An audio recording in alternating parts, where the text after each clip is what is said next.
Welcome to another episode of A Day in the Future. Today we have the great opportunity of talking with Alex Hudițan. So it's going to be a day in the future with Alex Hudițan. He's an entrepreneur, investor, and world traveler.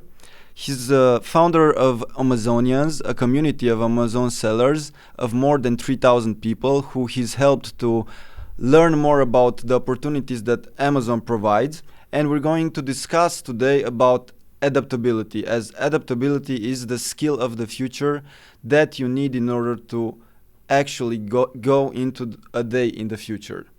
So he's really into education, spirituality, and well-being, and his mindset is set on freedom. So we're going to discuss a lot about that during today's episode. Very excited to have you today, Alex. Thank you very much for participating in this podcast, and I'm really eager to learn more about your story. Can you tell me a bit about your story and how you've gotten this, how you've developed this mindset?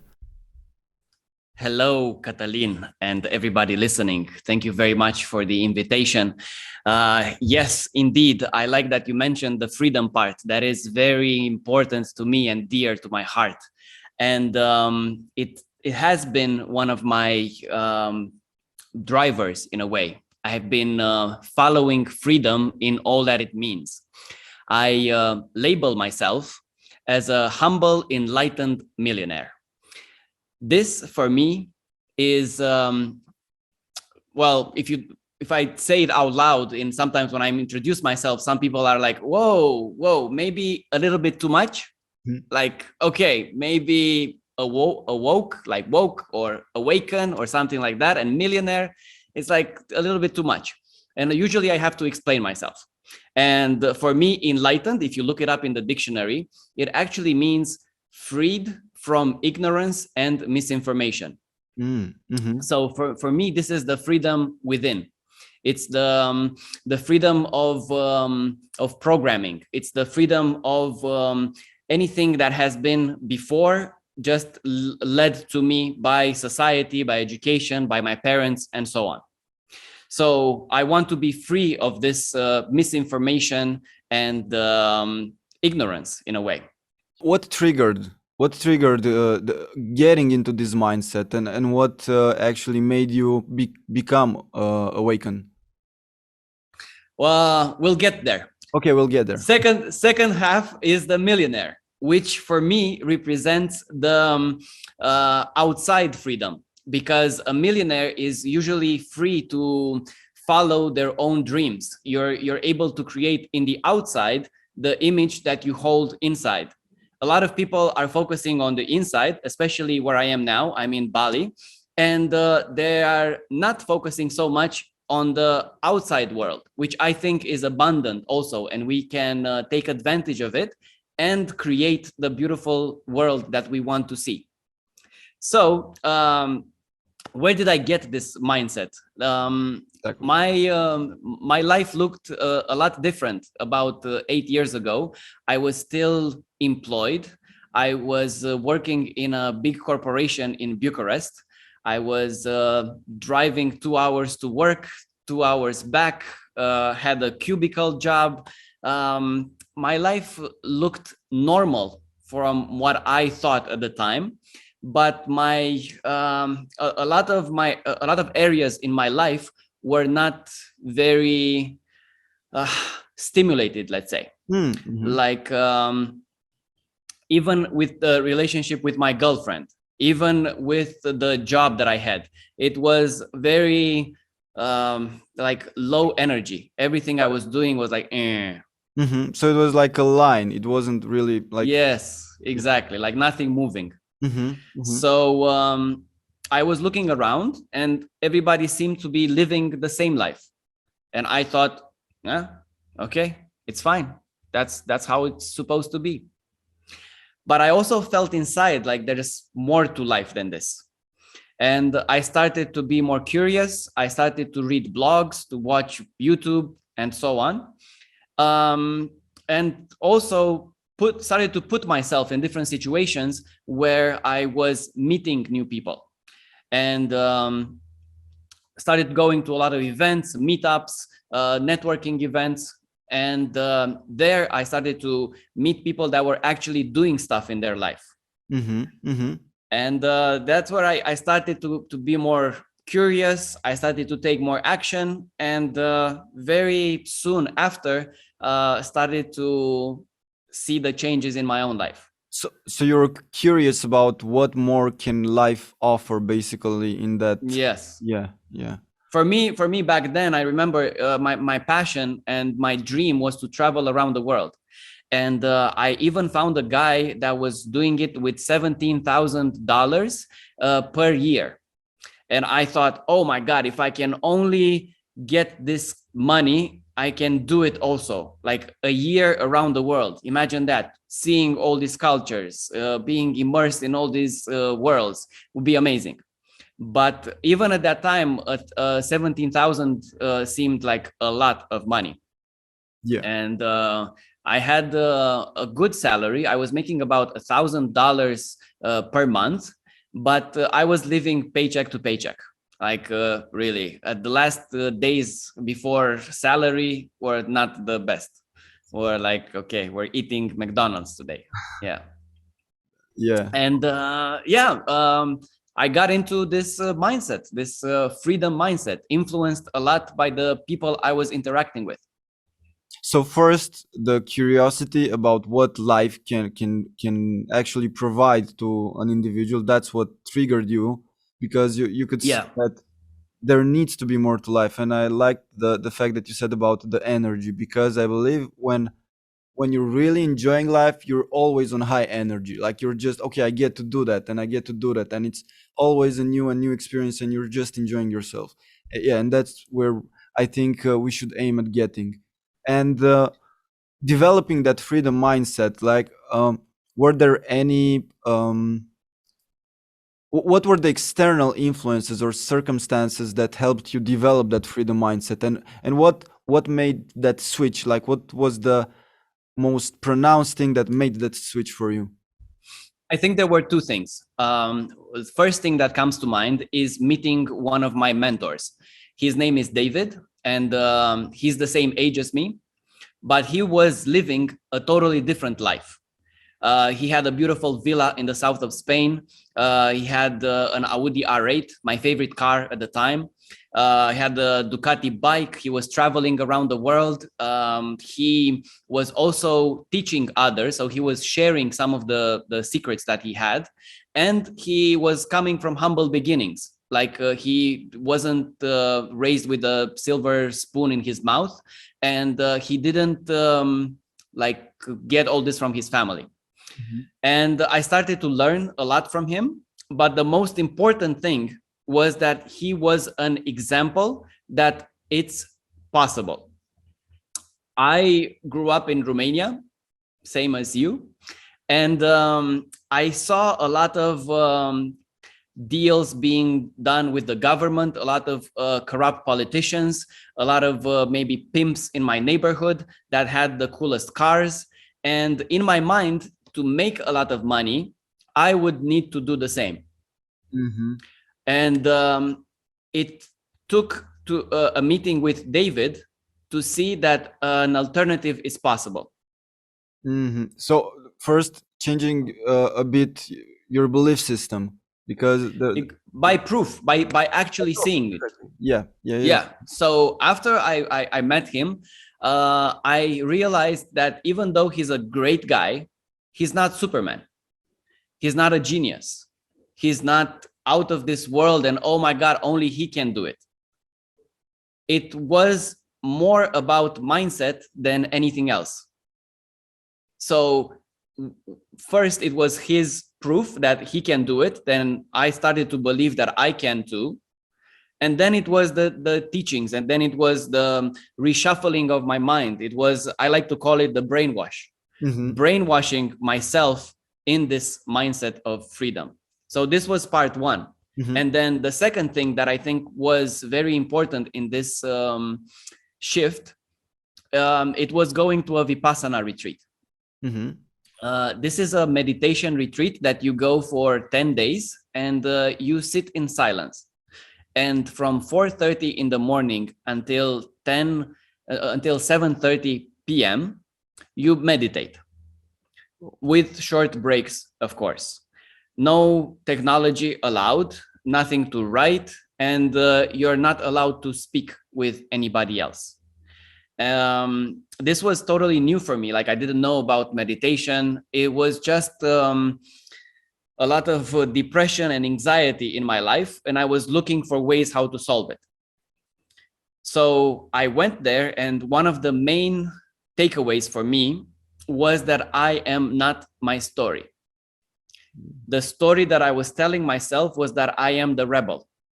I am the guy that doesn't do what he's told, goes against the system, like anarchy, like anything against the status quo, which is still true. But I can put a pause to this and become very disciplined if I need to. And this was a big shift for me. Like, oh, wait, it means that I'm not like this. I don't have to be like this. I can change. So that made a big difference as well in my perception and my way of being.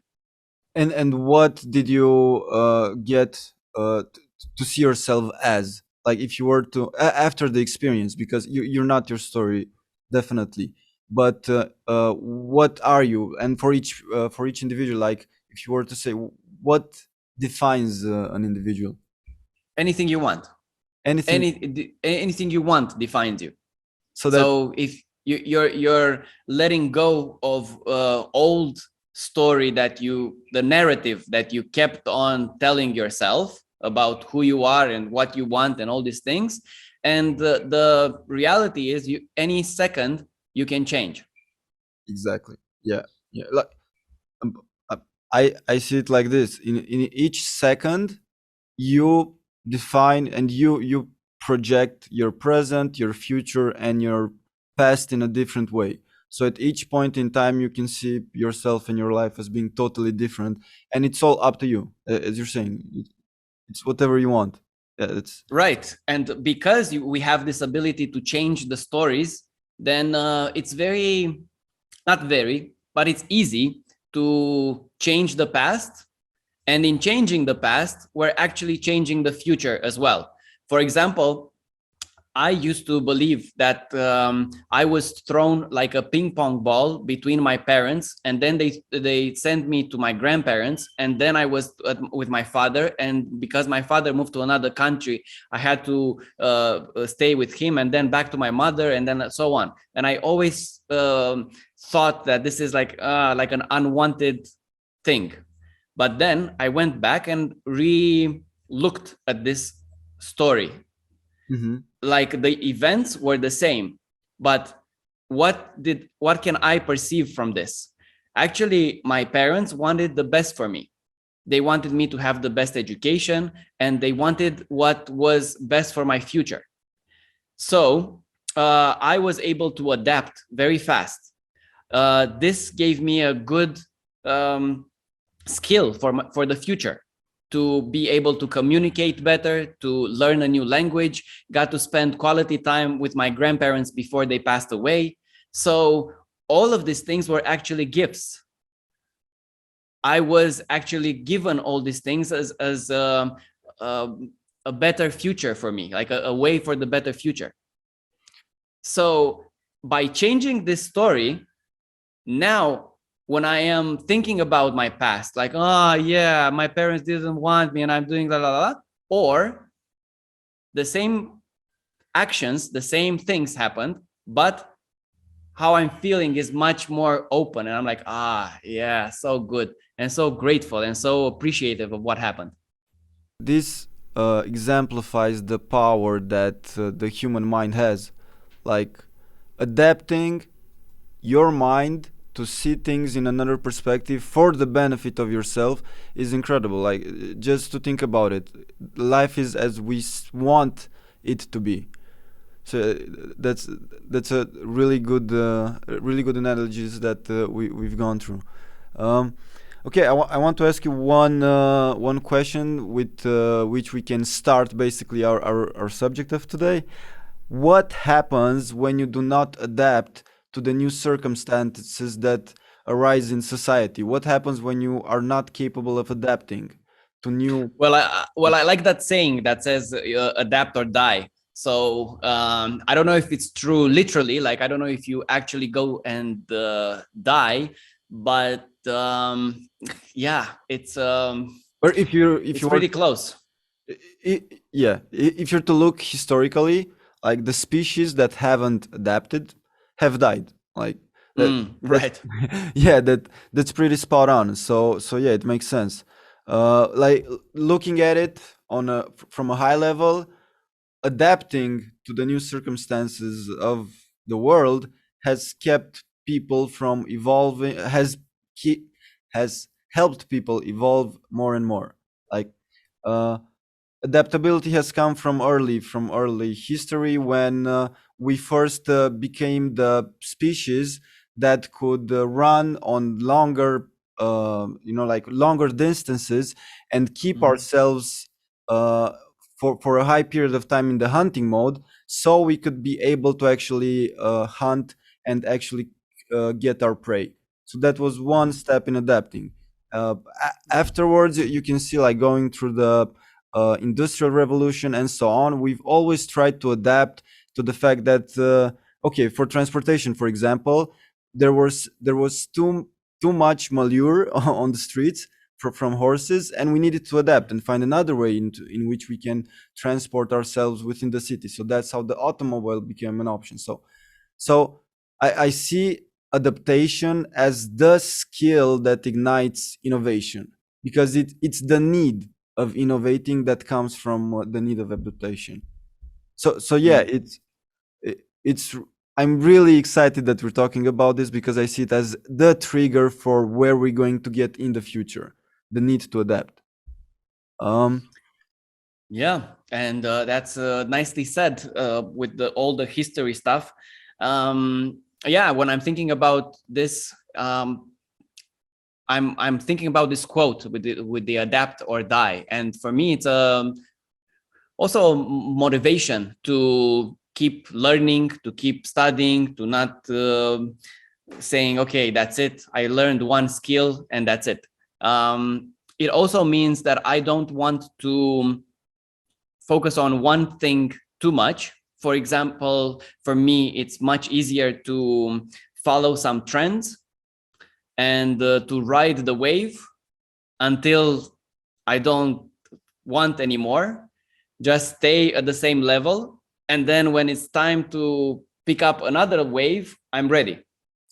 Exactly. Yeah, but those are the externals that you need to adapt to, and if you are able to move fast and adapt fast, then you're going to be in the best position, or a better position, to actually benefit what the world gives you.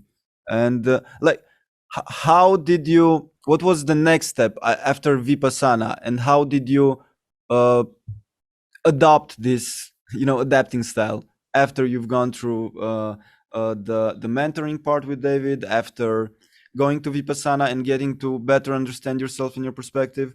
Like, what were the actions, and how did you approach that afterwards?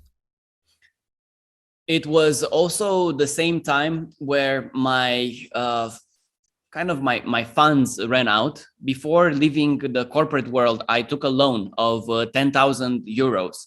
And I thought, I'm going to be a businessman. I'm going to be an entrepreneur. So I took this loan and I decided to open different businesses. I opened the first one, and then it was not going so well. It was a magazine. Then I opened another business with getting cars from European Union. Then I was an agent for some guys that were doing stand-up comedy. And all this time, all these businesses were not actually making me a lot of money.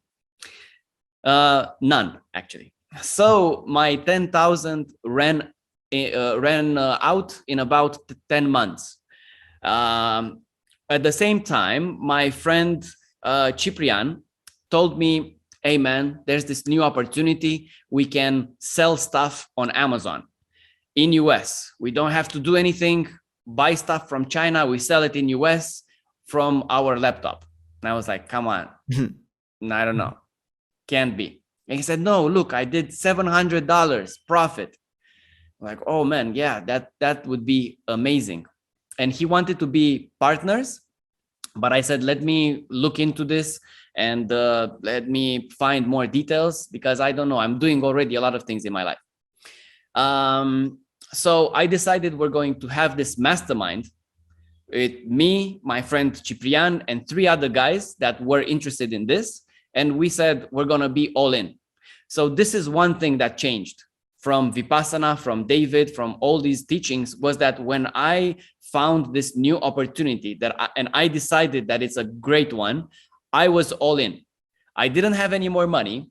So I decided that the last thing I had of value was my car. So I sold my car and I had money for the first inventory.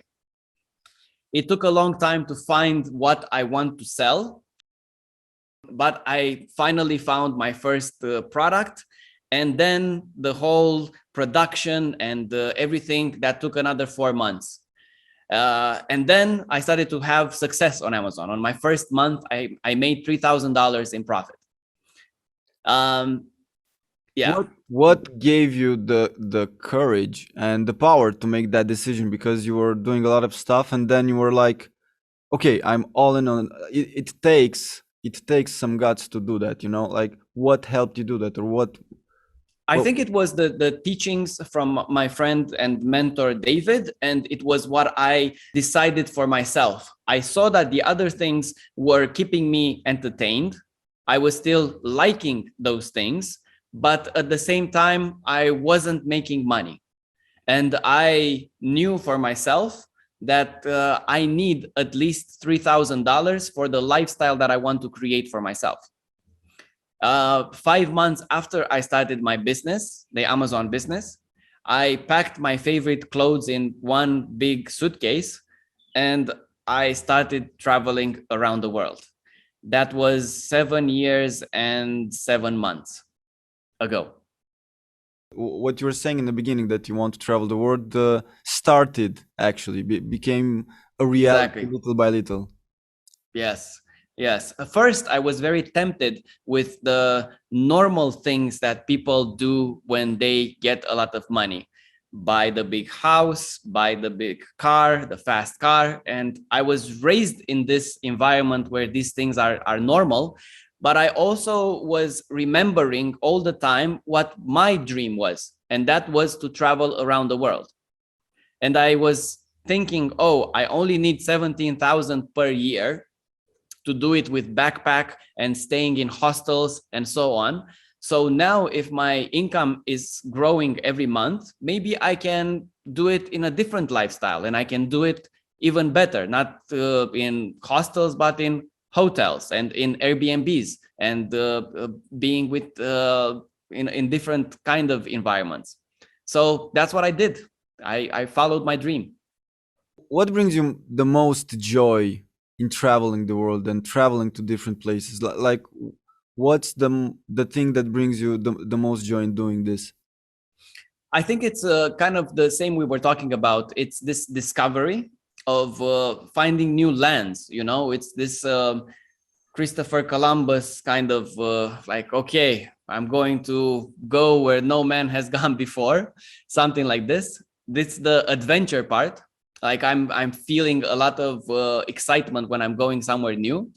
It's connecting with people. This is what I like most about traveling. It's connecting with others and understanding different cultures and different backgrounds and seeing how people live differently. Why in Japan they're so living so tight? Why in US they're so all over the place? And different things, different lessons. Like the world gets smaller once you start traveling, and at the same time you feel so small. Like, wow, the world is such a big place. And just by going to Paris doesn't mean I saw France. Seeing France means traveling and seeing the countryside and being with the people there and so on. So if you take that to around the world, then it's like, whoa, my God, this is such a huge place. You have And you have so many things to explore. Exactly. I stopped thinking that Romania is my home, and I started to think that the world is my home, and every country is just a room in my home. Oh, that it would be awesome if we can get to a point in which everyone can think of, like the world being our home and being just different. Each country is just a different part. It's just a different room, and we are all together. Yeah, that's a really good way of saying it. And so basically, this innate curiosity that brings you joy in exploring and connecting with people, and actually learning more about other perspectives and how others see the world and how they enjoy life. And talking about adaptability again in current times, like, what is the main advantage that one gets in developing this skill set? Like, why is it so important that people develop this skill for themselves? You mean curiosity? No, I'm talking about adaptability. Okay, so this is adaptability, right? I think part of adaptability is the courage. So it takes a little bit of courage to start doing things. After you get that initial curiosity, some people just get stuck, like, and I think that's because they don't have proof in their own life of things that they've done outside of their comfort zone, let's say. I usually don't say outside the comfort zone. I usually like to say that it's actually expanding the comfort zone, like it's getting bigger and bigger. So one of the things that I learned from my mentor and friend David was to have this small proof. For example, he said, what's your favorite car? And I said, Porsche 911. And he said, did you ever drive one? I said, no. He said, why not? I said, it's $180,000, the one that I want. I said, okay. Go to the dealership and ask for a test drive. I said, no, they will know I don't have money and they will not give it to me. I said, okay, just go. And I noticed how many ideas were coming in my mind of why not to do it. Why I would lose somebody's time. What they would think of me. Why they would look at me, how I'm dressed, and they would know that I'm not rich enough to afford the Porsche. They would look at me and see that I'm young. And of course, I cannot afford a Porsche. They would, all these judgments. And I was sharing them with him. I said, David, look, I'm thinking about it, but I can't. And he said, are you so worried about a salesperson judgment? That's it? That's all that's keeping you from doing it? I'm like, if you put it that way, it's interesting. So working with him, and I actually went. I said, fuck it, I'm doing it. I went, and the salesman asked for my ID and for my driving license. He said, yeah, we'll need this. Thank you very much. We'll take a photocopy. Thank you. Take this. And he said, come outside. Come outside. And he showed me around the car. And I was excited. I knew we were going to go on this test drive. And he says, yeah, I don't want to tell you more about the car, because a Porsche, you need to drive it. This is the experience. I can sell it to you a lot in words, but you need to drive it. He gives me the keys and he says, please bring it back by 6. That's when we close the dealership.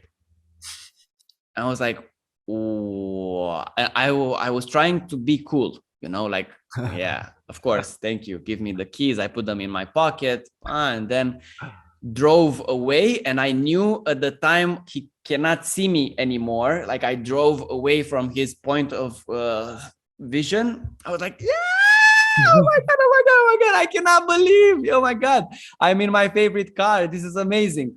I wanted to call all my friends. I wanted to, and of course, I went to the highway. I floored it. I went as fast as I could. All these crazy things. After about an hour, I started to normalize what was happening. I started to okay. Before, I was thinking in a Porsche, when you press the acceleration, it goes into warp speed, like the stars go like, I thought it's too much to handle. I didn't know that it can be driven so easily like a normal car. So I was driving it and I was thinking, this is nice. This is very cool.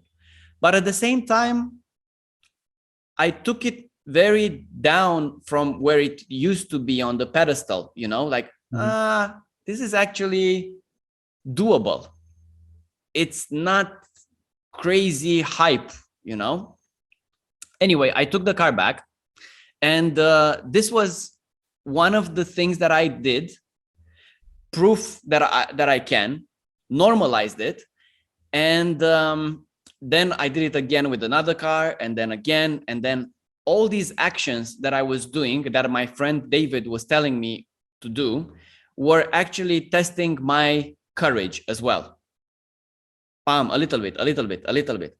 And I was stacking on top these actions, so that when the opportunity came from my friend Ciprian, I didn't say, no, because I'm doing all these things in my life, I think I cannot take this anymore, and so on. I thought about it and I said, no, this is it. I'm going all in. I can do it. The courage was built up. It was like a muscle. The muscle had been, I think the word in English is atrophied. Mm-hmm. Like it didn't work anymore. And then because I was doing all these exercises and different things in my life, I was thinking, I think I can do this too. So the first thing you had to adapt was actually your mind. Like, once you've adapted your mind to be able to understand that it's all within reach, then things started to move and move and move. Nice. And that an alternative is possible. This was important as well. Like I was going to the same job, the same way, the same route, doing the same things all over again in the weekend, seeing my mother, going to the clubs, playing poker on Thursday. Everything had the same routine, and seeing that there's a possibility to change it was also like a shift. Like, oh, wow, then it's possible, I can. And small proofs and bigger with time reinforce that. So you need to have proof in the external world for yourself in order to reinforce it internally. I think so. Yes, that has helped me a lot. In my journey so far, having proof first from somebody else that has done it, and then in my own life, have I done anything similar like this in the past? Can I get power from the things that I've done before for the thing that I'm doing now? It's like I was organizing some personal development meetups, and we were 12, 15 people. And for me, this was like, oh my God, what I'm doing. I thought it was the shit. But that was back then. It was exercise. This was building my muscle for organizing events, which later was with 700, 800 people. And for me, it was like, it's the event. It wasn't something hard. But that's also because of the proof that I had and the exercises that I've done before. So that's another proof of how adapting it takes time to adapt, but you need to have the courage to do so and the power to do so. So one thing that you need to have in order to acquire this skill is to have the courage, I think, or the strength to start doing it and to start making small steps in changing your mind and how you see things. Right. And I think everything we talked so far is interconnected, like the stories, the courage, the curiosity, all these things come together, and they are helping you to become a better version of yourself that can adapt to another reality.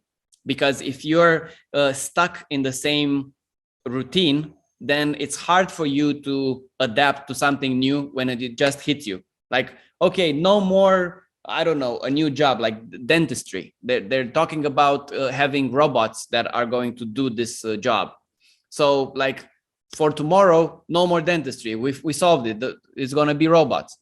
The people that are doing that job and have been focused only on that thing are going to be crushed. They're being like, oh my God, I cannot believe it. But others that have been focusing on other ways, maybe also using technology in their practice and so on, they can adapt because it's the new thing. Exactly. Yeah. And this happens at a higher and higher speed as we move forward. So it's going to be essential to acquire this as part of ourselves, adapting to the new, to the new, to the new. And if you look even today, even our grandparents are adapting to the digital world. Even they actually have the strength in doing so. Like I was really amazed a month ago when my grandmother actually called me with video, and I was like, okay, this is this is moving forward. Yeah, yeah. So she knows her phone. Very nice. Yeah, and the joy that technology can bring, even if in this interaction, because we haven't seen each other in a few months, and I used to live with her when I was little. Like even like the joy of life that technology can bring, it's really amazing. So looking forward into the future, okay, and looking at adaptability as the skill of the future. How do you see a normal day for yourself in which adaptiveness adaptability comes into play? One of the exercises that are very dear to my heart that I learned from my friend David is called the perfect day. It's an exercise in which you imagine how a perfect day for you would look like. And there's a caveat. You are God on another planet. We are doing this because we don't want to bring the limitations that you think about yourself and your story from this reality. So that's why we're creating a new world in which you can be whatever you want to be and create anything you want. So from the moment you wake up until the moment you go to sleep, how would this ideal day look like? That's why I like a lot your question, because it matches a lot with things that I've been thinking about for a long time. And I started thinking with very, very small differences from how my life looked. I was thinking, oh, I would better have this fast car, and I'm driving to not the office, but a big building, which is mine. And I am the big boss in a big room with all the screens, and I can see all the numbers and everything, and it's my businesses, and I'm going there and everybody says hello and they respect me and everything is great. And I realized I was describing just my life a little bit better. It wasn't really an ideal. It wasn't really perfect. I wasn't stretching my imagination muscle. I was only a little bit like, okay. And then a lot of time sitting on the beach and not doing anything. That's great. This is what I would want. And my perfect day changed. Like I was doing this exercise and just challenging myself more and more. Like, how can this be even better? How can this be even better? This was the constant question in my mind. And I started to imagine more about the location that I would like to wake up in. I wanted a big villa, and on like the master bedroom had big windows from top to bottom, and the light would come in very early in the morning, and it would wake me up. And next to me is the most beautiful woman in the world, and she has the softest skin. And because it's early morning, I'm hard. So I want her to come to me, and she's so excited and she's so loving, and we have incredible sex. Yeah. And I'm loving it. And this is amazing. And then I fall back to sleep. And then I wake up again around 9 a.m. and I go take a shower, and I feel the steam, and I feel the hot water, and I come back, and together with my girlfriend, we meditate, and we feel this connection with the everything, and with God and everything around. We put on some clothes, we go downstairs. I can see how there's a big pool, and then a lot of green around, and there's the ocean in the distance. Food has been already prepared, and it's all these colors, and everything looks perfect. I'm just giving you a little bit of taste of how I started imagining it. And the really important thing that you're mentioning is the feel part, the fact that you're actually feeling when imagining, because that's what makes your mind get into that state and actually makes it achievable and adapts your world to what you feel. Yeah, so good you mentioned it, because I could say that feeling is the secret. Using your senses of feeling the world, and also imagining it, and more importantly is how you're feeling. Like, is it good? How does happiness feel like for you? Can you feel it? What does excite you? What does make you go all these things? If you go inside, they're like an onion that you're taking layer by layer and going deeper until you find the core, when you're like, fuck yeah, this is what I want to do. This is what makes you be in awe. Like, I'm doing this exercise, and I've been doing it for some years now, and it's really similar to what you're saying, and I've come to realize that whenever I put my soul and my energy into actually feeling it, and really trying to get what's coming from the world in that state, that's the point in time when it starts becoming a reality fast, like really fast. Yes, that has been my experience as well. First, it was flashes. Like I was taking a trip, and I was seeing something, and I was like, where did I see this before? Like, and I would just dismiss it, and then more, and then more, and then after a few months, I was actually living perfect days the way I imagined them before. Crazy synchronicities made it happen that the way I wanted, and I didn't even know where Bali was on the map. I was like, and now living here, I have the same view. Like the pool is there, the green, all this stuff. It's mind-blowing. And things kept on happening like this. And you can say it's a woo thing. Yeah, I don't know. I don't know how to explain it. My friend Jesse Elder, he said, he told me something that really resonated with me. He said, I stopped focusing on what is true and I started focusing on what is useful.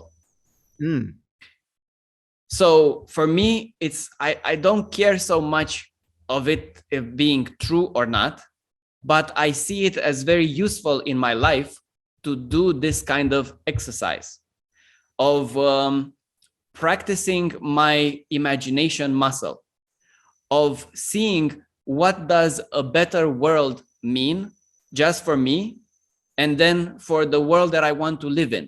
How does it look like? How does it feel like? Exactly. You're I think in my first episode I actually said the same exact things, like how does it look like and how does it actually feel like the first thing that you need to do in order to create is first imagine. Like you need to develop that in order to create the world of the future. You first need to imagine it. it's it's like steps in materializing the future. Mm-hmm. Yeah, I think the same. I think it first becomes real in our imagination and then poof, becomes real. Like reality has kind of a delay, has a small delay from your imagination. You're imagining things and then you have to wait a little bit until reality catches up. But we will see it. Exactly. Well, I think that's what makes it interesting, because if you need to have that randomness, that a bit of a bit of risk or a bit of unknowing that makes life more interesting. Like if it would just get there instantly, it would take the fun out of it. Yes, definitely part of the adventure. Yeah. So Yes. um so regarding adaptability again, like Yuval Noah Harari, who's written a brief, Sapiens. and *Sapiens*. Mhm. He's saying that the two skills of the future are self-awareness and adaptability. And So good. from our discussion, like it, they intertwine, because becoming self-aware of what you want, of your mind and the power that it has, and then adapting it to whatever you desire and to the world, actually are the skills through which you can create the day of tomorrow. Yes, for sure. I totally agree with this guy. Self-awareness has definitely changed my life, and I guess I was just calling it differently with the scripting and the stories of my mind. But it's kind of the same thing. It's being aware of your surroundings and of these stories of that direct your life. With understanding comes creating afterward, because once you know the variables, you can better control them. That's how I see it. Okay, and you were saying about your day in the future. Like I think we got to noon. What happens after noon? Right. Well, my perfect day keeps on changing. So because I've been doing it for years, it kept on changing, and I'm also thinking about how the perfect world would look like, not just for me, but what I would like to interact with, like in the bigger picture. And I think there's going to be a lot of divide in the world. There's going to be, you can look at it as a negative thing and you can also look at it as a positive thing. People will get to choose what they want or who they want. I think there's going to be people that live in the metaverse, and there's going to be 40 people in a room like mine here, and they're just going to be on sitting one next to each other and all the time being in another world. That's going to be their choice. Then there's going to be people that are going to be at the other extreme. Like, we don't use technology. We're back to working the land with our hands, where we want nothing. We want the pure life, like how it used to be 500 years ago. And we don't want anything to do with that. And between this, everything else, like a whole range of everything, possible. all the colors of the rainbow are going to be there. People that want a little bit of that and a little bit more. People that want to build a family. People that want to party. People that want like different ways of being. And people are going to stay, I think, in smaller and smaller groups. And because internet makes it so accessible for people to do their jobs, I don't think they'll need to go to work anymore. Mm-hmm. So that is linked to another idea of mine, which is that in most of these groups, robots will be taking care of us. Like the basic things that we usually think about doing are actually going to be done by AI and robots. Like the trash, like the food processing and food cooking. I think we're going to have robotic chefs that are cooking anything you want. They're going to be self-driving cars. Everything that you can think of, and it's been touched on different sci-fi movies. Like, oh yeah, this is how it can be. My take on it is that it can also be in smaller groups because they're easily governed. Like it's easy to manage a small community rather than saying this is the law and this is how you do it in everywhere. And the people will decide what they want in their community. Like, okay, we want, like I said, we want to party all night long, and this is how we want to do it. In another part, they're going to be like, no, family first. We go to bed at 9 p.m. We raise our kids. This is important, and so on. And the same, everything in between. Like a little bit of partying, a little bit of, and all this great freedom for people to choose whatever they want and to switch from one another whenever they want. Because at one point in your life, you're like, okay, I want to be in a place of total silence, and I'm going to stay with these monks, and we're going to pray, and we're going to do incantations and whatever. And then you're going to say, okay, fuck it, I'm done with this. I want to go and spend time in the metaverse. And then you're going to be like, okay, done with this, I'm going to spend time with the party guys. And you're always going to be able to change. And how do you think, like, what's the reason behind communities will get smaller? Because it exists right now. Like if you go from a bigger city to another bigger city, or if you, they're still there, but the communities are huge. Like it's. Yeah. Like, I think the freedom to choose, you'll be able to choose more easily what you want. There's also another component to this, which you said, like from Yuval, self-awareness. This will force us more to ask ourselves who we are. Mm-hmm. What do we really want? And you will be able to try a lot of things. May it be in this reality or in the metaverse. Oh, I want to fly like a dragon and spit fire and I don't know, different things. And then you'll be like, okay, I'm done with this. I want to do something else. And there will be also people that will want to focus on one thing, and they'll be that's it. 60 years from now, I want to do this. Yeah, and that's perfectly fine. Like whatever makes you whatever rocks your boat. Exactly, that's what I was looking for.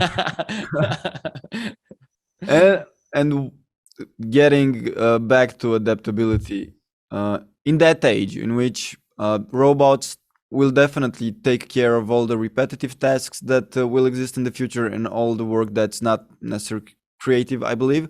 Like, how will we adapt to providing value? Because in my opinion, I think that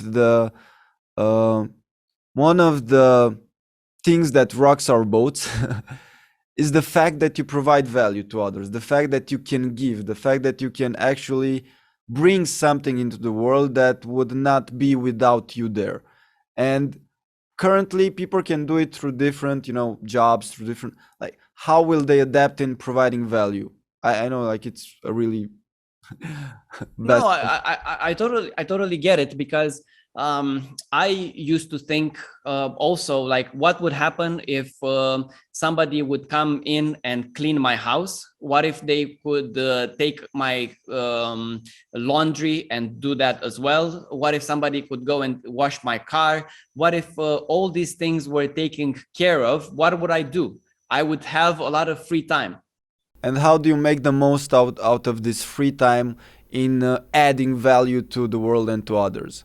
Because, yeah, first it's about adding value and making the most of your life through whatever rocks your boat, and then it's about adding value. And in that free time, Yes, how do you I think I think for a lot of people, they will lose this feeling of adding value, and they're going to become more spectators. They will go for a lot of entertainment, for a lot of rushes of pleasure. And the world that we will live in will give us an abundance of these things. And I don't think it's bad. I think, you came into this world, enjoy it. That's it. That's what you want to do. And at the same time, one movie that I really liked, it's called Wall-E. Have you seen Wall-E, the cartoon? Yeah. Yeah, it's one of my favorites. And how the world is described then, like they left the earth and they're all fat and they don't do anything, like, yeah. I think that's a possibility. Some of the communities of the future, I see them like that. It doesn't mean that the whole world is going to be like that. It means that some people will choose to be more spectator. It's already happening. It's already a lot of people choose to give away their freedom and their ability to choose, and somebody else is choosing for them, and that's fine. It's the world.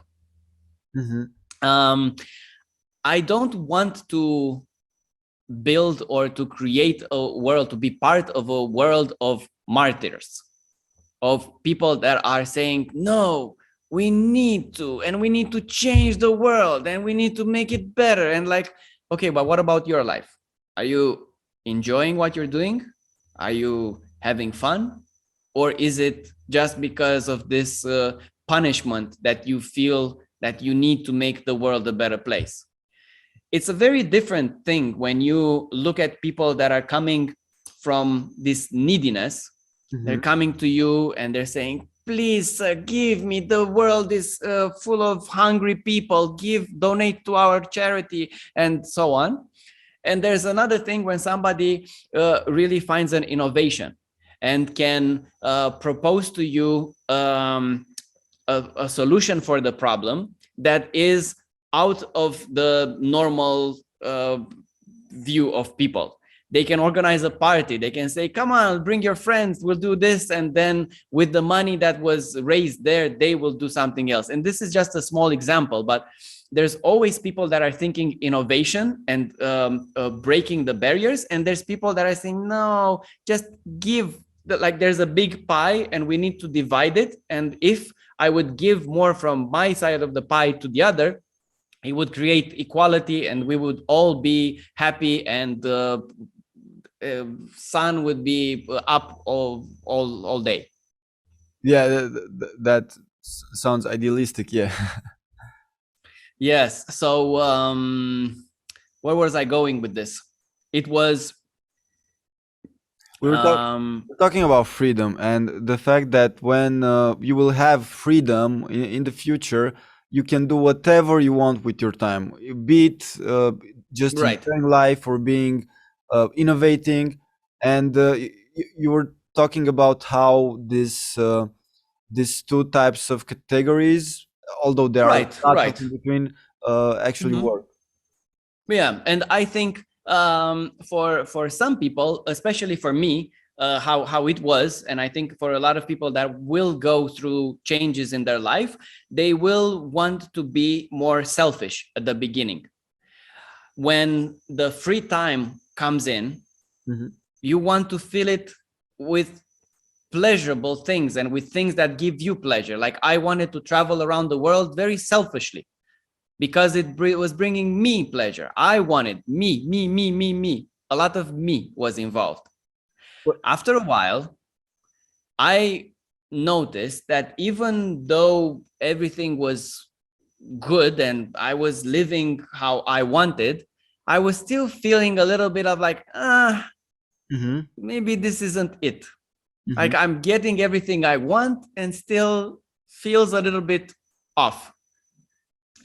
Then I started, I was already doing it, but I started focusing more and more in helping others around me, in creating educational programs, in any interaction that I had. I was more self-aware. I was more conscious of what I'm doing and how I can be more of service.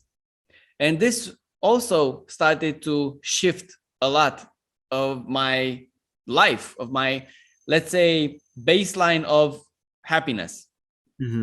I was waking up like, okay, I'm doing this, and I'm like I had a power bank, like, oh my God, I'm feeling so much better about life in general, because there's also a component of building something for the future.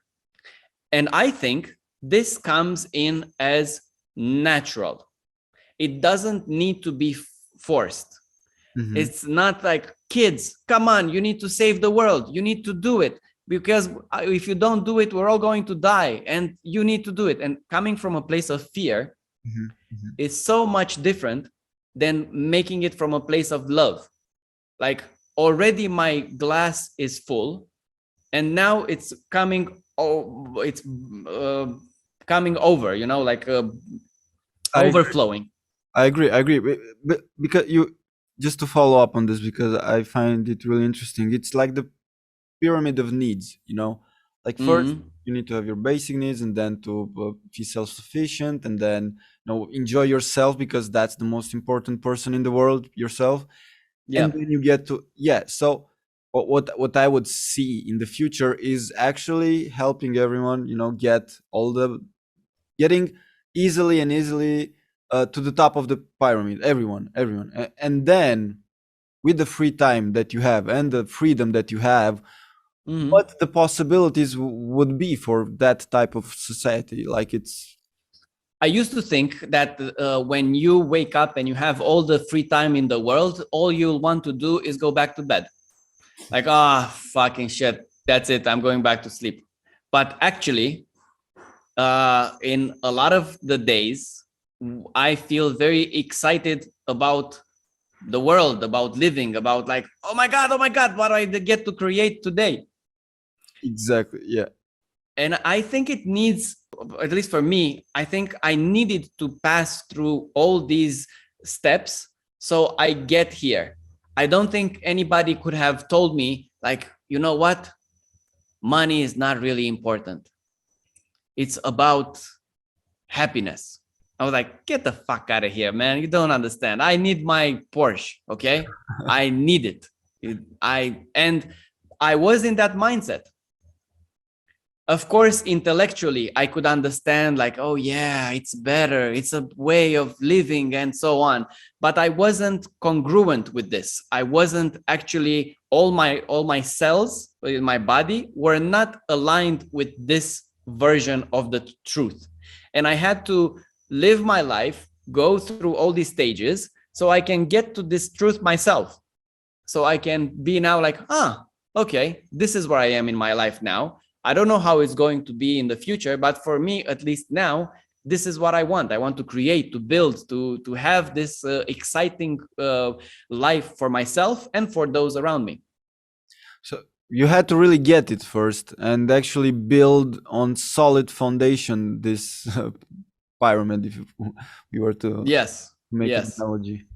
Yeah, I think that little by little, if maybe I'm a bit optimist in this sense, but if all people can little by little get on and help each other to get and build this pyramid, we can get to a point in time in which the society, it's all about creating. And at that point in time, you know, my only question is, okay, what then? Because it's when I cannot imagine something even more, that's when it becomes really interesting for me. Like, okay, that's when curiosity really kicks in. Like, what then?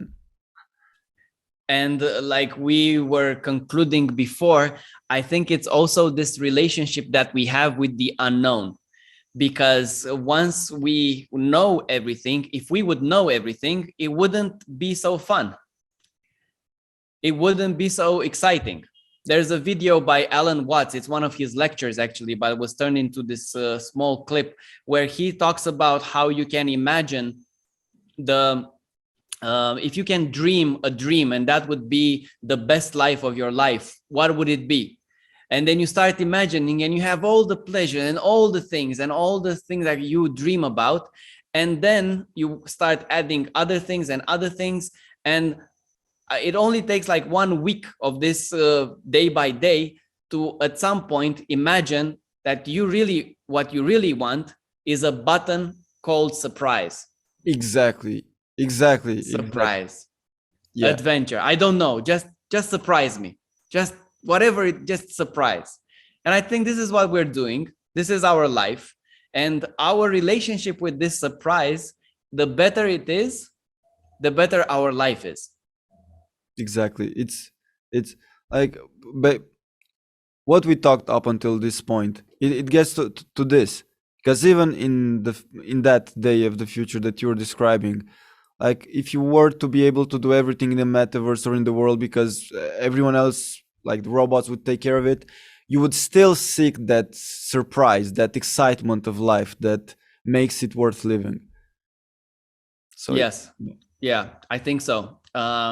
We can go on for hours and talk about the smallest detail that I have imagined, and anybody can contribute to this. And I think it's amazing that we as a collective consciousness can bring out all these ideas and then make them a reality. And there's also this part of, I don't know, and it's okay, I don't know. Exactly. Like that makes it worth exploring. Well, I wanted to touch this point as well, given the technology advancements of today, and one of the projects that you are currently working on with NFTs. If you can talk to me about how, and share with our audience, how do you see that integrating with the future, and how will that make society adapt? You know, like how would this change the world of art, if you will, or not, if it's another type of utility that it brings? Right. I think the whole blockchain thing is revolutionizing already the world. The markets are going up and down and so on, but the technology behind it is what really matters. And the NFTs are just a part of this disruptive technology. So when I think about the NFTs, I think mostly they're going to impact commerce and how we look at any business, because we'll be able to track what they're doing, and to go from a thinking that you need to have a lot of exposure to having loyal fans, and having a small community around you that is supporting you in doing whatever you want. This is also available. This is also true for artists, for businesses. It applies to a lot of things. When you are able to communicate what you want, having the supporters around you as your first investors, like the people that are your true fans, are going to be able to be part of your project, and you'll be able to give them a percentage. And the smart contracts that are part of an NFT will take care of everything automatically. So, for example, I can launch a new business that is, let's say, a course. It's a course about how to do a better podcast. Mm-hmm. And my biggest fans of my podcast want to support me. So I have this NFT that is limited edition, and I'm only going to give 100 of these NFTs. That's it, 100. And the price for one is $1,000. So the people that are my biggest fans can take one of these NFTs. I'm going to sell 100. That's $100,000 for me. And the people that I just sold to are going to be my biggest distributors. They're going to want their business they are part of 1% now to grow. And they will start spreading the word. They will, if one of them doesn't want to be a part of it, they will sell to somebody else. And you will be able to use that 100,000 for marketing as well, and for branding and for everything else. So instead of going to one investor and instead of going to, a bank, you are now loyal to your fans and you will need to do what you said you will do. So yeah, there's a lot of things that will happen with the NFTs. This is one of them that I'm excited about. Then there's also ownership that can be switched from normal papers that we use to blockchain, and we'll be able to know everything in blockchain, and it's another world. It's so good. Building upon those local communities that you were mentioning earlier, I think these, like blockchain and NFTs, can be the building blocks of those communities. And actually, I think we're just scratching the surface right now. Yeah. We're like that guy in Ice Age, that is looking for his peanut or whatever it is, like nut, and we're just like scratching a little bit the ice. Yeah, there's definitely a lot to come. So I'm really excited that you are sharing this knowledge with others and actually helping them understand NFTs and the real value that they can bring to the world, because there's actually behind the whole technology blockchain a lot that will come that will make lives better and more transparent and open between us as a society. So I'm really glad that you're doing that part of education within this space as well. I'm not the expert myself. My friend Mitch has dived deeper than me into this. I like to be the guy with the access. So my friend Mitch is the expert. I connected him with the Romanian audience, and I'm still there in the community doing my part. But I'm actually the bridge. Creating the. I found this opportunity. I made it work for me. And I'm talking now about NFT trading, which is something that is working now in this current environment. But I believe also in the technology as in NFTs as a technology for the future. This is definitely part of it. It's clearly the way things will look in that day in the future. Okay. Just to wrap it up, I want to ask you a question. What can we do now? What can we act on now as society, or what can each one of us do now in order to reach that future, that day in the future in which, okay, we can all enjoy life more? What can we act on now? I have, together with my friend and mentor, David, we built a program called Reset Normal. And it's funny you ask this, because in Reset Normal, we go on to explain the steps that you need to do. And it starts with everything that we talked about today, with the curiosity, with the perfect day, and then with taking action, with doing these challenges with yourself, building that courage and getting out or maybe expanding your comfort zone, doing something that is not common, maybe taking a different way to work, maybe going to another shop than you normally do, brushing your teeth with another hand, just flex that muscle that isn't worked a lot. And that is the imagination and the adaptability. Make your body and your mind adaptive to another reality and see for yourself that it's possible, which will be proof that you will stack together for the bigger picture. It's just play in this life. Play. Yes. Play. Yes. That's really powerful. Thank you for sharing this with all. And you were saying about reset normal, or how was Yeah, reset normal. You can find more details at resetnormal.com. It's a program that we've put a lot of many hours into it, and already hundreds of people have been through it. And yeah, we're excited to share it with the world, because it's our baby, let's say.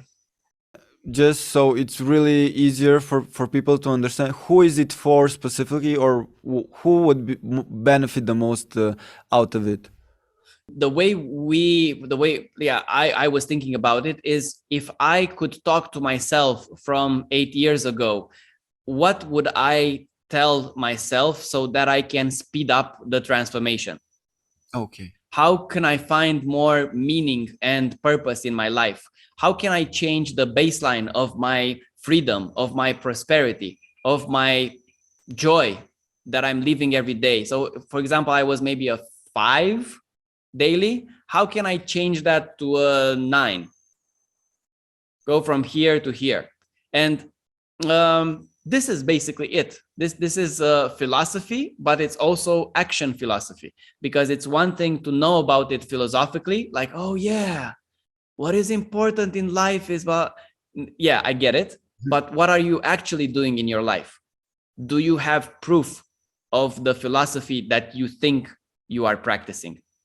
So if you're looking for a sense of wonder regarding life and just enjoy it fully through actions, not only through thought, this is something that would definitely help you get there. Yeah, I think so. Awesome. Thank you very much. One more thing: is there any question that it might have slipped and I did not ask that you would have wanted me to ask regarding the future in general and in the future? I think we touched on the most important thing, and that is the feeling part. So I'm very happy we got that out of the box. And if those that are listening to us can also feel into their ideal life, this would be very helpful for all of us. Make it exciting. Going after that excitement has really improved my life and given me a lot of meaning and purpose and feeling of gratitude, especially. Okay, thank you. So just to give a conclusion and let me know if you agree with it. When it comes to adaptability, it first comes to the mind. First, you need to adapt your mind, and then everything will come together. Yes, adapt your mind and take action, because you need that proof.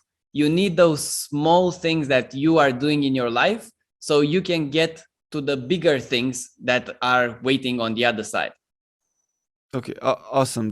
Thank you very much, Alex. It was a wonderful and energizing session. Glad to have you here and can't wait to talk to you again. Thank you very much. Thank you. It's been fun. Thanks. And thank you for the audience. If you want to learn more about A Day in the Future, you can look on our website, adayinthefuturewith.com, and listen to us on all major podcast platforms like Spotify and Apple. Thank you very much, and see you next time. Bye.